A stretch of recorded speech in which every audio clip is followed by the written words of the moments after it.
So Brightershores came up with 3 patches. They're small patches, so I'm going to cover all 3 today. No point in doing one at a time.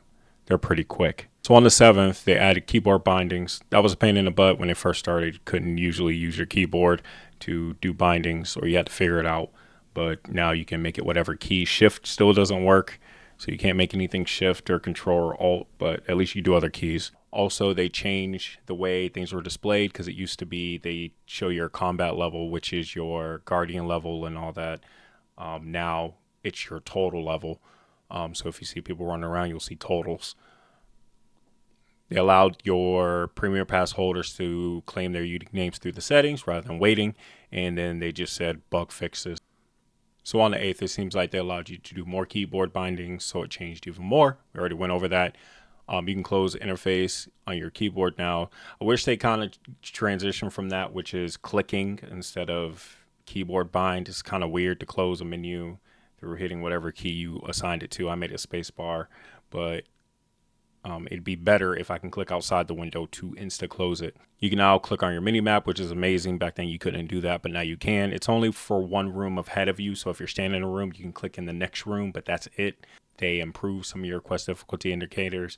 They changed the battle interface now, so if you're fighting anything lower than your level, I guess you will now be shown that you're getting less XP, so you can move on to something stronger. They balance combat a little bit when it comes to fighting lower level creatures, so you can now hopefully steamroll them. Crime Den raids now require handcuffs, and they boosted the XP a little bit. They removed the bogus stats that you get from some combat cards from some of the NPCs. Fixed a couple bugs with the combat toad drops. Fixed Divide Zero Error. Haven't ever seen that, but it'll show up during combat. Fixed Detective Investigation XP bug. Because people I saw, there might have been an exploit a little bit, but I'm not sure what was going on there because I'm not that high yet. Fix some spelling mistakes, fix some errors where they had double letters. They improved minor chat filter, which is awesome. Hopefully I can say damn now without it telling me that that's a bad word. And apparently they fixed the co-op woodcutting XP. I heard that if you tried to do that, it didn't really do anything, but I guess now it's fixed. Never experienced that. Everybody's in that instance. Everybody doing their own thing. By the time I run up to try to co-op with someone, it's already cut down. So now I'm going to go over some of the notes that came from the creator of the game. Of course, this game is an open beta, so he's just going over a little bit of the future we might see and maybe some of the players' gripes. I'm just going to go over quickly. Maybe you saw videos about it, but for those who haven't, just a quick rundown. First thing in the introduction, he talks about how they change the way you see your level, because back in the day when you had your guardian level show above your head and you run into another zone, it will reset to 0 and people were losing their minds thinking they'd have to start the game all over again.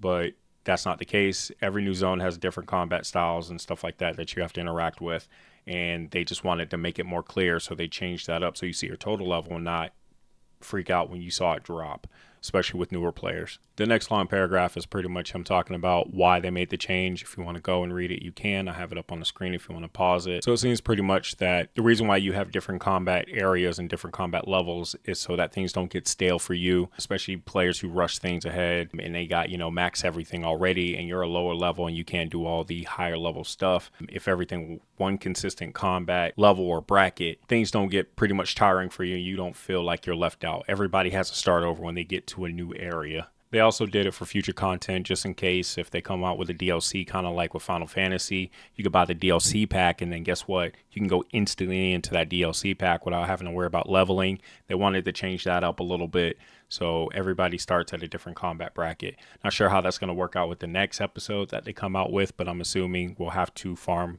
that gear and stuff, and anybody who wants to try that, they can just run to that area as long as they've probably done the quest. I'm not sure how purchases are going to work. Maybe you just purchase it and then you got your new skills plus your new combat area, so you can just hop into that and then you can backtrack and level up with the other combat styles or classes, whatever you want to call those professions. But it makes sense to me. So you buy it, you're starting just like everybody else, kind of brand new. It makes everything fresh still, gives you reasons to grind that area out if you like that area, get the cape and all that jazz.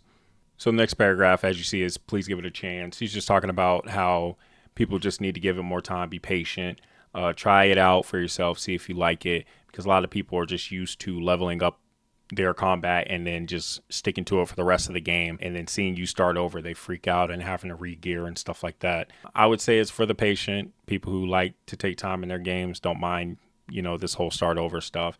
And if you do like a certain cape, hey, I can just go and farm this specific combat area and enjoy my cape. If you don't want to go back to the other areas, you probably don't have to.